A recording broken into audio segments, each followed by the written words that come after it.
Hello, Channel Automation Podcast listeners. Welcome back to another deep dive into the techniques that convert leads. I'm your host, Casey Urias, and I'm joined here today by our local Five9 and call center expert, Stephen White, as well as Tiffany from All American Roofers and Remodeling. Welcome, everybody. Hey, glad to be here. I'm doing well. This is like part 2 in our series so far, diving into different Five9 systems and kind of discovering what we can improve, things we can update or change, and really just tackling some of the common pain points that we run into when working with dialers in different companies. So it kind of brings me to our guest here today. So Tiffany, tell us, I guess, about yourself. So I've been with the company for a little over a year. We were working, the company was working Google Drive, out of Google Drive and Google Calendar. Everything was out of those two systems. There was no CRM. So everything that you see today has been put in place in the past year. We didn't have a lot at All American. Before I started All American, though, I worked with one of the top 10 agents in State Farm. We were originally Prospector Plus, and I was the CRM admin when we switched to Enterprise Salesforce.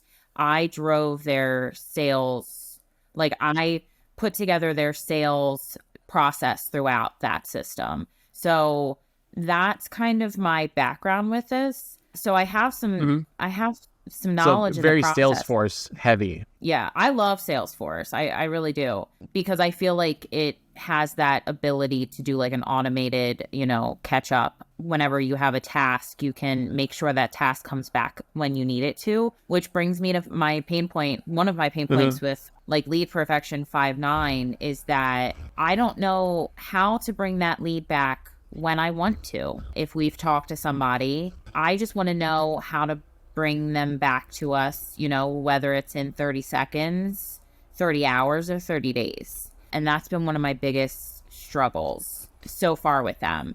Additionally, it's just not quite the difference between calling it a call result and a dispo. Five9 really uses Lead Perfection's call results, which confused everybody in the beginning, trying to figure out how to map everything. Right.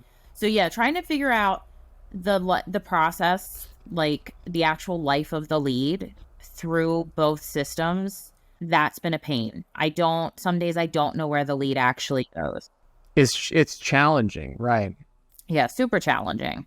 Well, let me help to provide some detail on and some clarity on some things. I'm sure if you're out there listening to this podcast, you probably run into that discrepancy as well. I know it's common for someone to call a lead and get it Lead Perfection, but in reality, it's a prospect record.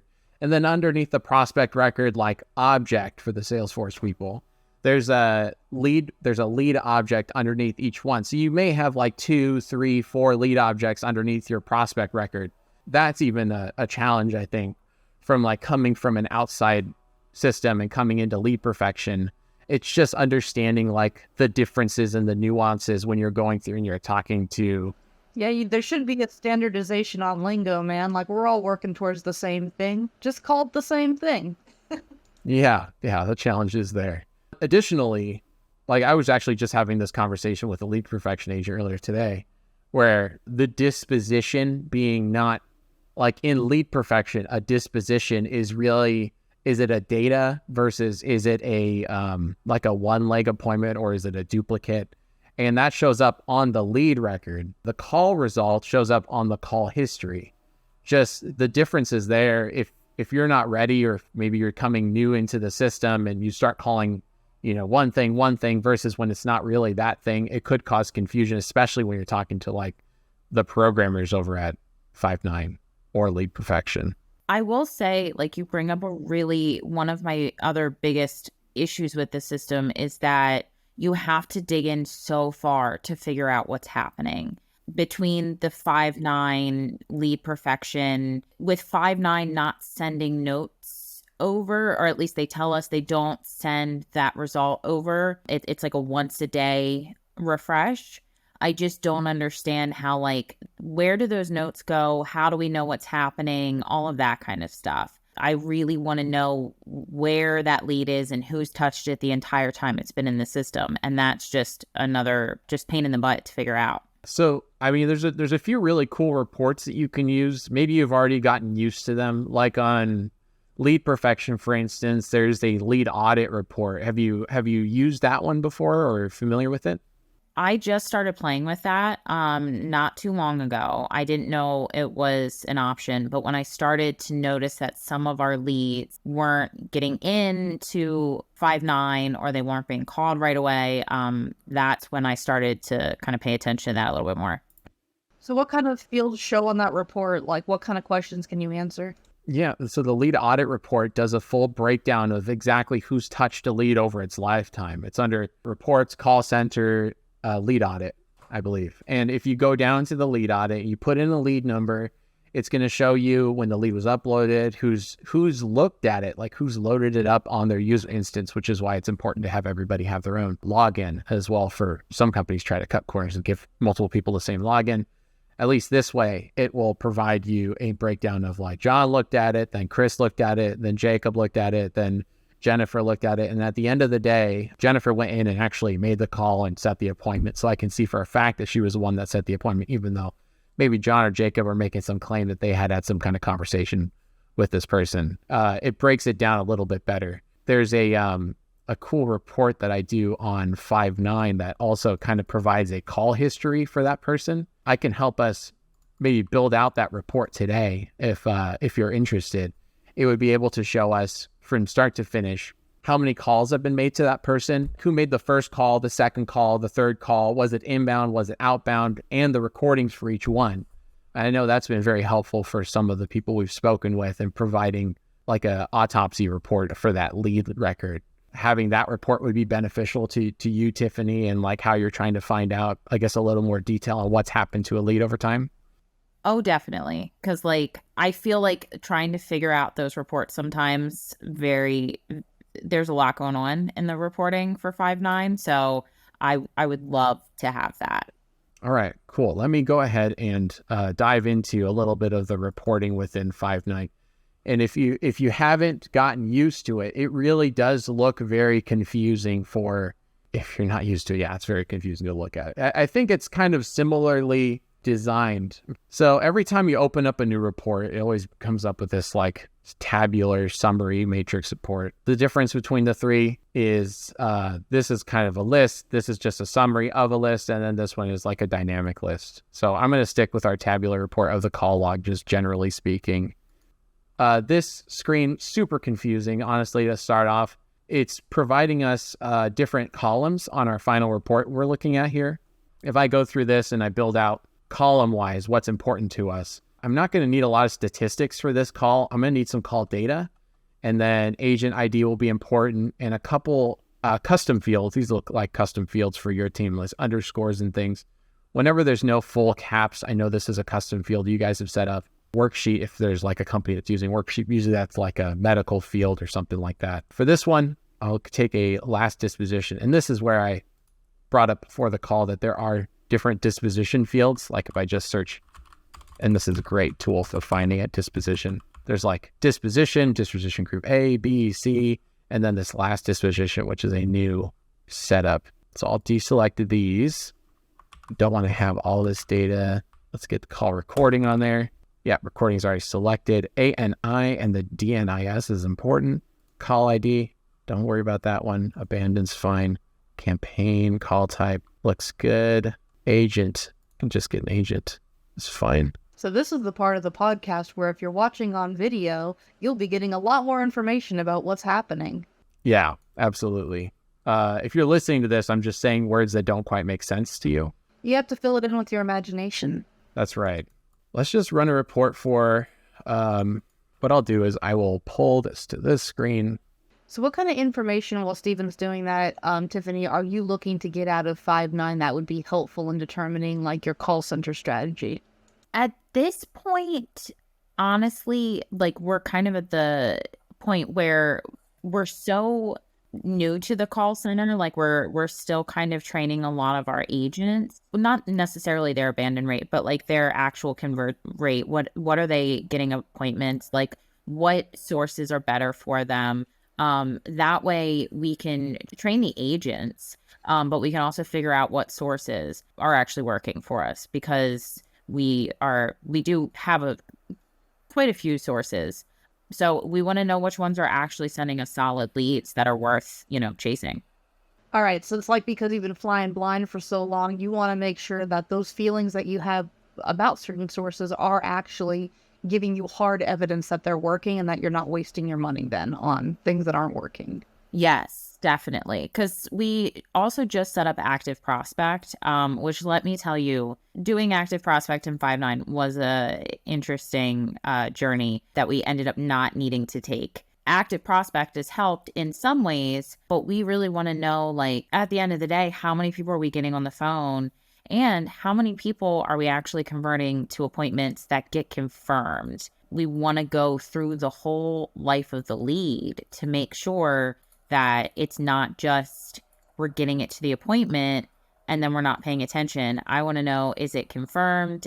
Is it we had the sale and now that's going to get put on a reset or a rehash down the line? Like, I want to know where these leads are going. And you're right, I've been flying blind for so long that I'm at the point where I'm like, give me anything. I'll take any report you can give me. Yeah, and to find the full story, you have to have a combination of your first contact reporting, like what Steven's pulling up for Five9, and then you also have to have the post sale, or the post sale would be great. Post appointment results, the dispositions from your CRM. So having the front end and the back end of the story is what's going to give you the essential completed book of where you are. Right. And it's not one of those things where you can pull it once a year or every 6 months or whatever. It's like something you have to constantly be vigilant of. It's a full-time job. So what I've put together here on the screen while we've been chatting is a report that would show the recordings over time, so we can kind of see on the lifetime of this lead how it's been running. And I think it's kind of like showing us a few different things. So we know that the campaign that first dialed it was the ASAP list and made an outbound call. Then our sales team made 2 manual dials. Looks like manual dial. ASAP kicked in again and made a second call to this person. This no interest now is persistent just because I think it's applying this very last disposition that's on here to all of the existing last disposition fields. But we do see the disposition for this person over time, like left message, a couple abandons, and then another last message, and then finally no interest now from one of your agents. And you can pull up the recordings for each one of these and listen to exactly what was said over that lead's timeline. Client, we can also take a look and say, well, what was that call? If we go over to their lead record on lead perfection, then we'll see kind of like a better idea of how that's mapped over. Like where I can see where some lead mapping issues, like we're seeing agent none, we are seeing no agent here. And this is just usually what's done to provide some additional context on these ones here to provide more mapping, is to create a record or like a user in lead perfection that's defined as like Five9 dialer. Because like when you have a dialer that's set up in a way where it's like an automatic dialer that's dialing out, we would define that like, well, this was the auto dialer dialing out. It was an outbound call and it's showing like Five9 dialed in. And yeah, it was dropped on hold because no one was available for that call when we connected. That's what that abandoned or dropped on hold means on lead perfection side. It's just that there's more dials than the agents that are available for that dialer. Does that make sense? Yes. And I'm now curious, knowing that that's what like dropped on hold and everything means. So that's how many connections we're actually getting that we don't have people available for. Interesting. Okay. Yeah. And when I see that, usually there's 2 routes you can take. One of them would be we're hiring more reps to make them more available for those calls that are connecting, or we're encouraging the reps that we have to be on ready more often, which is just kind of like cutting down on the post-call time, or we're encouraging dispositions quicker once they finish their call. So there's a couple routes you can take to try to work on call center efficiency to improve those answers, or just cutting down on like how quick the dialing is coming through on your Five9 instance. I know that there are quite a few things that you can customize in Five9, and I was playing around with it, and it's like you said something that like triggered something in my brain. Call center dialing more often, dispositioning more quickly after call work. Yes, the after call work. I know that there's a way of customizing that to like the disposition itself. And, you know, if we can make after call work like shorter, I have no idea what our after call work is set at. Let's start there. I have no idea what that looks like. I can show you that right now. Okay. So, what we're going to explore now is just kind of like ways, now that we defined that there are times when our callers are not available for calls that are coming through. One of the items that we may try to fix are creating a limit on our after call work timing. So let's explore that on the Five9 system and what that looks like right now. I'll go back to sharing my screen to provide that additional context for you guys. After call work is defined on a campaign level. Click on one of these running campaigns so we can take a look. And once we look at this, we can see that on the general tab of our outbound calls, there's an after call time work limit. You can set it to, I guess by default, it's already selected an hour. I feel like an hour is a bit. Maybe we don't want a full hour for our agents to be after call. I've seen typically 3 to 5 minutes. This is a bit finicky to actually select the right field here. 5 minutes would be like a decent amount of time. Usually people are able to cover what they need to in 5 minutes. And then you decide, do they want to be set to not ready? Usually I do want to set them to not ready, and reason code would be like forced or something like that since they ran out of time. I didn't realize that that was an option, which I think is what everything comes down to, is I just didn't know all of this. Yeah, and it's like once you're set up with Five9, they really give you this like super powerful tool, and they just really, I don't know, maybe they don't explain all the little bells and whistles of things that are capable. And that's really a common thread, I think, amongst all the companies we work with. It's a lot of like, yeah, there's all these cool things, there are all these useful tools, but they're not taking the time to really explain most of them. Or if I come to them with a pain point or something that's like a challenge for me or for our team, it's kind of framed within what their experience is, right? Their experience is usually that of like a generic call center that handles, it's not coming from a place where there's like a lot of home improvement companies we're seeing. It might be like a pharmacy, and they're talking about like, there's a specific word for like success rate or something like that. I'm just going to butcher it if I keep trying to think of it, so I'll move past it. But there's metrics that don't apply to the call center world that they're trying to measure. And since they're coming from outside of like a home improvement space, a lot of their solutions are non-home improvement related. Sometimes half-baked answers to common questions, or it's a solution that doesn't work within the space of using Five9 and lead perfection. So that's why we've come in and we really found a space where we can help a lot of companies that are dealing with little issues like this call center thing with the after call work could be one. And some of the other things we've discussed on previous calls with you, like call limits, I want to say, could be another. You guys don't really care about call limits. We're going to call it until it's done. When they add all these call limits to like specific dispositions, there could be adverse effects between lead perfection and Five9 where all of a sudden you stop calling half of your lists. I don't really want to disposition. I need to know, like, we're not really going to ever kill our leads. We're going to just move them to buckets, but I need to know which buckets everything is going to. And, you know, if there's different dispos within the dispos or just how different weights of how you do things, we're just not aware of how they work. All your dispositions are set to default. I can see right here how they're all kind of set to that default disposition. But I'm going to go ahead, now that I've added this 5-minute limit, is it okay if I hit save, or at least to keep this on there for the future? Yeah, definitely.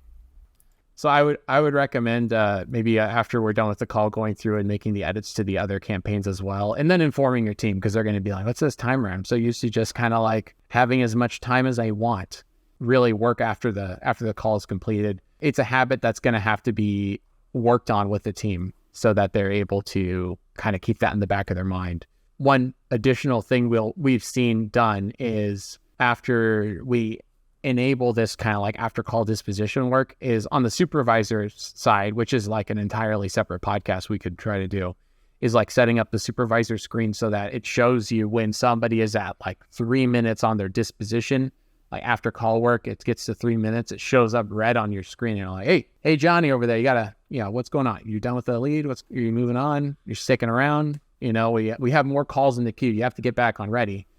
Which is why even like glancing here, I see like 15% abandon rate, which I think the industry standard that they're striving for is like 3%. So you may get a call from like Five9 saying, hey, try to get that down. 3%. That's very interesting. It's quite a big difference. Yeah, 3% to 15 is a huge discrepancy. There's a lot of strategies for trying to reduce your dispositions, your abandoned call rate, which is probably an entire other podcast we could talk about. Essentially, it's just making sure that you have enough agents on ready for when the calls are presented to them. And if you're using like a predictive dialer like you're using right now, making sure that not only you have enough team members, but it's not like over dialing the leads that you have already in the system. I feel like it's a fine line you have to kind of walk, and setting the system up to walk that line where you're, not letting your leads go stagnant, or you're not wasting the money, but you're also not like over dialing them and ruining any chance later. So no, I definitely understand that. One last thing I want to note here, just from one of my past conversations with your team on the list. So this is under your outbound lists. These are currently all set to priority 1. And usually I would recommend having this set to a higher priority if it's a lead list you want to call more often. Like if you're getting more leads from like the 1 month or older, for instance, I would have that at a lower priority than maybe your new leads. I'd make these a higher priority. Since these are all set to the same priority, it's like they're dialing through all of these lists at the same time. And if we're trying to call and set newer leads before older leads, just making sure that the newer leads are higher priority than the older leads would be a great first step for getting your call center working and being a little more efficient. So I do have a question about that real fast. I know that when it was explained to me, it was that because when I set up the call queues in Lead Perfection, they said that everything out of Lead Perfection, because I think those after a month or after a week, they are supplementary, exclusive, and then there's like another one in there. Basically, how it was explained to us is that Lead Perfection will send over the records, Five9 just dials them. So Lead Perfection is the one saying, oh, well, this should stay back, or this should. So that's why all of the like tagging and the weight and everything is like done in Lead Perfection. Is it done right? I don't know, but that's at least what we were told. Right. So there is a challenge when you're setting up Lead Perfection in Five9. When it comes to deciding what to dial next, that is decided by Five9. When it's what's decided what to send over to Five9 to dial, that's decided by Lead Perfection. So that discrepancy, or I guess that difference between the two and explaining it clearly is almost never explained by Lead Perfection or Five9, honestly. Only through testing and seeing this happen across multiple instances have we been able to really explain it clearly through how the two systems work together. If you talk to somebody at Lead Perfection, you say like, I want to do this, they'll say, look, that's Five9. We don't really understand Five9 fully. And then if you talk to Five9, they'll tell you the same about Lead Perfection. But it's only through understanding both systems that we're able to really provide this full understanding of both of them. And I think I've mentioned that before. But so what you described is like, it would be true if you were dialing out of Lead Perfection. But since you're dialing out of Five9, a lot of the rules that you described, like this supplemental, exclusive, once it gets uploaded into Five9, Five9 has all the decision making as far as what's being called. Those lists that you mentioned are exactly what's available in your pipelines for Lead Perfection as like a dialing cadence. Like I mentioned, because it's passed over to Five9, all of the higher level decision making on what to be called next is all Five9 related. So that's why I mentioned the priority here. If you want to call your newer leads more often, you'll have to decide, I think this is a higher priority, or these past a week old, maybe you want to give these like a lower priority. And it's just another level of confusion when you're working between the two, because Lead Perfection has this weight way of setting it up. So if you have like a weight of 3, then you want to dial those more often. But it's the inverse on Five9, where if it's priority 1, it's the highest priority. And then if it's a higher number, then you want to call it less. And it's like trying to explain that to someone, if you're working through it for the first time, it's very confusing. It does not make sense first go around. It takes it a second to be like, okay, so there are weights and there's this and there's that. I was in the call queue mapping in lead perfection, and I wanted to know why like some lists weren't being updated every morning. And I was told to just like change one column from 0 to 1. And I said, okay, well, what does that do? And they were like, well, I don't know, but that's what we're being told. It fixed it. I just don't know why. I actually know about those. You're talking about the auto group tab on the dialer queue mapping, right? What this auto group column means is in the morning when your leads are being uploaded, there's a timeout. There's like a dialer timeout and by timeout meaning that once it runs out of time, it'll stop doing its process. If you have lists that are larger than 7,000 leads, and this is an arbitrary number that was given to me on a call maybe half a year ago, it seems arbitrary. Maybe they've tested it a bunch. Once it's run through that first auto group, say it's uploading all of these lists. If it takes longer than a minute, 2 minutes for it to upload all of the lists, it will time out and it will not upload the lists past that time. So this auto group tab, if you wanted to make it so like if you had a larger list, like you knew for a fact your new branded third party was like a 10,000 lead list, you'd have to ask them to add a 2 or a 3 to this number dropdown so that they could have an auto group tab for more than one upload It would be like a group 1 upload. And then once it's done with group 1, it would trigger a secondary upload for group 2 and then a third upload for group 3. And that's how larger companies that have like tens of thousands of leads per list navigate the system so that they're able to upload all of their lists to Five9 on a daily basis. None of that, again, is really described, and sometimes even the call center. I hate dissing lead perfection because I feel like everyone's just doing their job to the best of their abilities, but it's like so nuanced specific that it's like you wouldn't know it unless it's been explained to you in a way that's clear. Like hopefully I explained it in a clear way to you all. And that's what we're doing here on this podcast. We're trying to bridge that gap because, I mean, realistically, there's not enough time in the day to become experts on both Five9, lead perfection, dialers.